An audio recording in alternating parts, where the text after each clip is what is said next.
1971년 3월 8일 밤 미국 전역은 유례없는 흥분과 열기 속에 휩싸여 있었습니다. 뉴욕의 메디슨 스퀘어 가든에서 펼쳐지는 세기의 복싱 대결, 바로 무하마드 알리와 조 프레이저의 일전 때문이었습니다. 이 경기는 단순한 스포츠 행사를 넘어 당시 격동하던 미국 사회의 복잡한 면모를 상징하는 하나의 거대한 문화적 이벤트였습니다. 사람들은 라디오에 귀를 기울였고 전국 각지의 술집들은 복싱 경기를 관람하려는 인파로 발 디딜 틈 없이 가득 찼습니다. 모두의 시선과 관심이 이 역사적인 순간에 집중되어 있었습니다.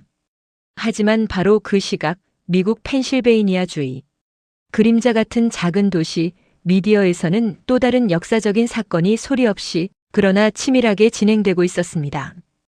이 사건은 총성이나 요란한 추격전 없이 마치 어둠 속에 숨겨진 비밀처럼 은밀하게 시작되었습니다.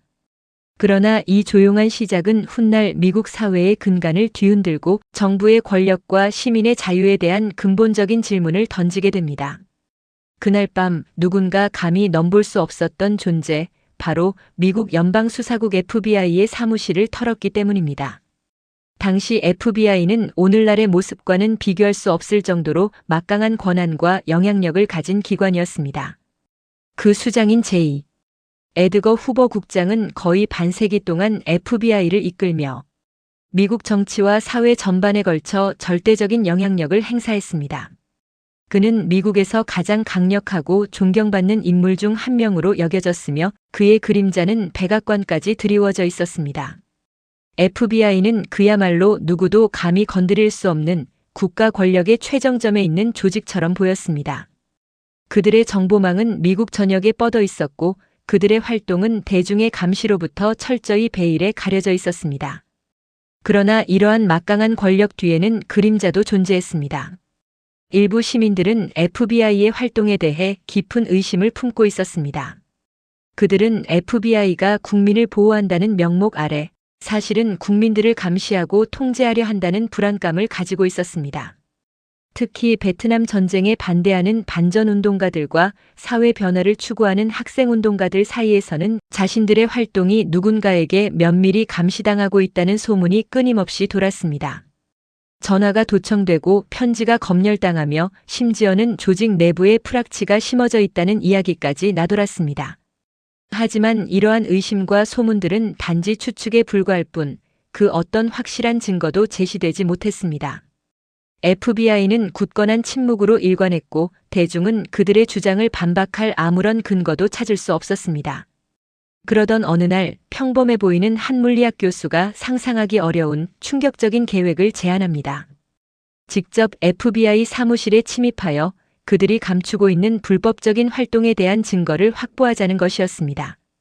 이 제안은 처음 들었을 때 현실성이 없어 보였고 무모하기 짝이 없는 발상처럼 느껴졌습니다.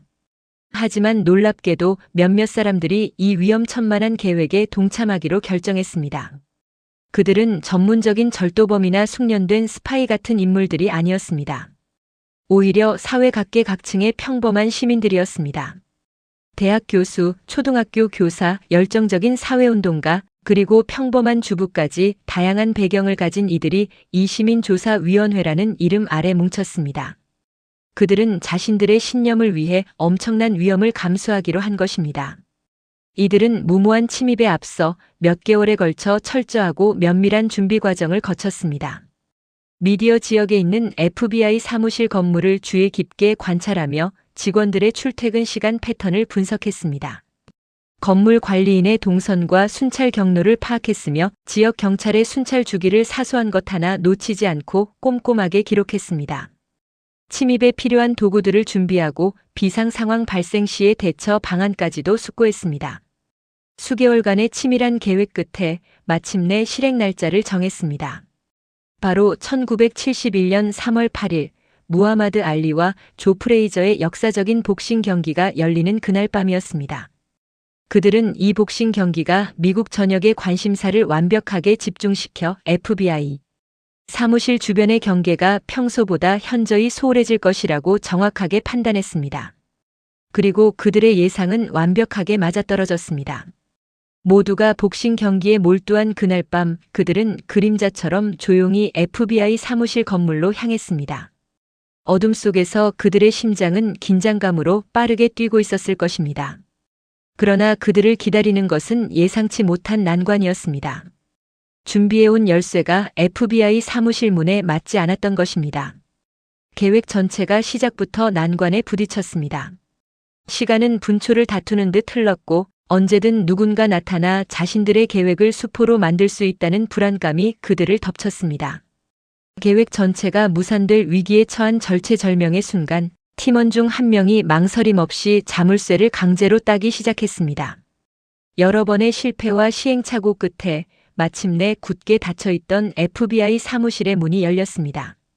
그들은 한치의 망설임도 없이 곧장 안으로 진입했습니다. 그리고 내부의 사무실 곳곳에 놓인 캐비닛들을 뒤지기 시작했습니다. 처음에는 어떤 문서가 중요한 정보가 담긴 것인지 알 수 없었습니다. 그저 눈에 띄는 대로 가능한 한 많은 서류들을 무작정 챙기기 시작했습니다. 그들의 목표는 가능한 한 많은 정보를 수집하는 것이었기 때문입니다. 그렇게 짧은 시간 안에 확보한 문서는 무려 1000건이 넘었습니다. 그들은 서류가 가득 담긴 상자들을 들고 아무도 모르게 건물을 빠져나왔고 이 모든 과정은 단 한 명의 목격자도 없이 완벽하게 이루어졌습니다. 다음 날 아침 FBI는 전례 없는 충격과 혼란에 빠졌습니다. 자신들의 핵심 사무실이 외부인의 침입을 받아 기밀 문서가 도난당했다는 사실에 경악했습니다. 그것도 단순한 범죄자가 아니라 정체를 알 수 없는 미지의 세력에 의해 말입니다. FBI는 즉시 이 사건을 최우선 과제로 지정하고 대규모 수사에 착수했습니다.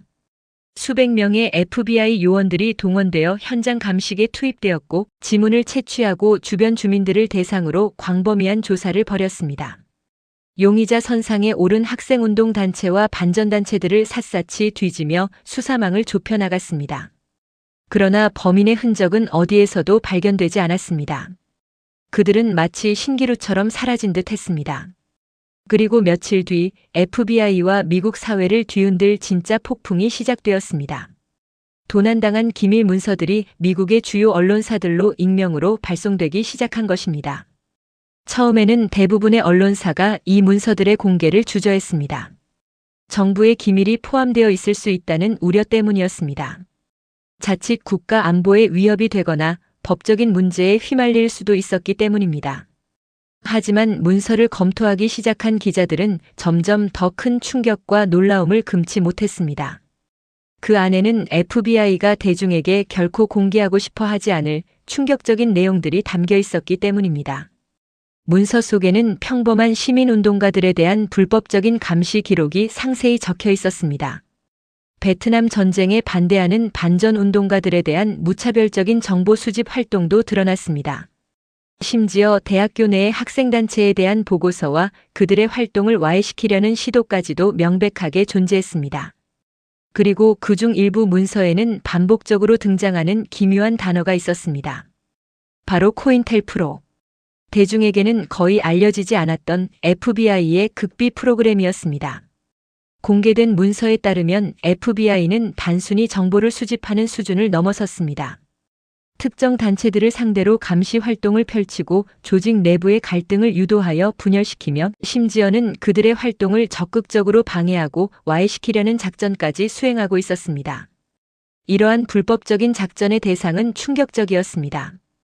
베트남 반전운동단체, 민주화를 요구하는 학생운동단체, 그리고 미국의 인종차별에 맞서 싸우던 흑인 인권운동단체들이 주 타겟이었습니다. 더욱이 인권의 상징으로 추앙받던 마틴 루터 킹 주니어 목사까지 이 프로그램의 감시 대상에 포함되어 있었다는 사실이 밝혀지면서 국민들의 분노는 극에 달했습니다. 국민들은 엄청난 충격을 받았습니다. 범죄자를 추적하고 사회의 안녕을 책임져야 할 국가. 기관인 FBI가 자신들의 권한을 남용하여 정치적 활동과 사회운동을 감시하고 탄압하는 데 열중하고 있었다는 사실은 민주주의의 근간을 뒤흔드는 것이었습니다. 이 논란은 순식간에 전국으로 확산되었습니다. 언론은 연일 관련 기사를 쏟아내며 FBI의 불법적인 활동을 강력히 비판했고, 시민들은 FBI의 존재 이유와 국가 권력의 한계에 대해 근본적인 의문을 제기하기 시작했습니다. 과연 이러한 활동들이 국가 안보를 위한 불가피한 조치였을까요? 아니면 권력 남용의 명백한 증거였을까요? 이 질문을 둘러싼 논쟁은 수개월간 미국 사회를 뜨겁게 달구었습니다. 결국 이 사건은 미국 의회가 FBI의 활동에 대한 공식적인 조사에 착수하는 계기가 되었습니다. 훗날 구성된 상원교회위원회는 정보기관들의 권한 남용 사례를 광범위하게 조사했고, 미디어 FBI 사무실 침입 사건을 통해 공개된 자료들은 FBI의 여러 비밀 활동과 불법적인 관행에 대한 전례 없는 광범위한 논쟁을 불러왔습니다. 이 조사 결과는 미국 정보기관의 활동에 대한 법적, 윤리적 기준을 재정립하는 중요한 초석이 되었습니다. 한편 FBI는 자신들의 명예와 위신을 회복하기 위해 범인을 찾기 위한 노력을 끝까지 멈추지 않았습니다. 약 200명의 요원이 이 수사에 투입되어 장기간 동안 범인들의 뒤를 쫓았습니다. 그러나 결과는 FBI 역사상 가장 뼈아픈 실패 중 하나로 기록되었습니다. 침입자들은 단 한 명도 체포되지 않았고, 공소시효가 끝날 때까지도 FBI는 그들의 정체를 밝혀내지 못했습니다. 이 사건은 그렇게 미제로 남겨진 채 서서히 역사 속으로 사라지는 듯 했습니다. 하지만 40여 년 뒤인 2014년 놀라운 반전이 벌어집니다. 당시 미디어 FBI 사무실 침입 사건에 참여했던 사람들 중 일부가 자신들의 신원을 밝히고 세상의 모습을 드러낸 것입니다. 그들은 언론과의 인터뷰를 통해 자신들이 왜 그토록 위험한 일을 감행했는지에 대해 설명했습니다. 그들은 돈이나 명예를 위해서가 아니었다고 분명히 말했습니다. 그저 FBI가 감추고 있던 진실을 확인하고 그 불법적인 활동을 세상에 알리고 싶었다고 주장했습니다. 그들의 용기 있는 고백은 다시 한번 이 사건을 미국 사회의 중요한 논의 대상으로 끌어올렸습니다. 흥미로운 것은 그들이 훔쳐 공개한 문서들이 결국 미국 사회를 긍정적인 방향으로 변화시키는 결정적인 계기가 되었다는 사실입니다. FBI는 자신들의 사무실이 털린 치욕적인 기관으로 기억될 수도 있었지만, 동시에 이 사건은 국가 권력의 한계와 시민의 자유 사이의 복잡한 경계를 다시금 숙고하게 만드는 중요한 계기가 되었습니다. 이는 정부의 투명성과 책임성에 대한 요구를 증대시켰고, 정보기관의 감시와 통제에 대한 대중의 경각심을 높였습니다. 1971년 3월 8일 대부분의 미국인들은 무하마드 알리와 조 프레이저의 전설적인 복싱 경기를 기억합니다. 그날 밤의 열광과 흥분은 여전히 많은 사람들의 추억 속에 생생하게 남아 있습니다. 하지만 같은 밤 펜실베이니아의 작은 도시 미디어에서는 또 다른, 그리고 어쩌면 더 큰 역사적인 사건이 벌어졌습니다. 평범한 시민들로 구성된 한 무리가 미국 최강의 수사기관에 침입하는 대담한 행동을 감행했습니다. 그리고 그들은 그 안에서 세상에 알려져선 안 된다고 여겨졌던 국가 권력의 어두운 비밀을 발견했습니다. FBI가 필사적으로 감추려 했던 그 비밀은 결국 어둠 속에 갇히지 않고 세상에 드러났습니다. 그리고 그 비밀은 FBI라는 거대한 조직보다 더 오래 살아남아 미국 현대사의 한 페이지를 바꾸고 민주주의 사회에서 정부와 시민의 관계에 대한 중요한 질문을 영원히 남기게 됩니다. 미디어 FBI 사무실 침입 사건은 단순한 절도 사건이 아니라 권력 감시와 시민 저항의 상징으로 오늘날까지 회자되고 있습니다.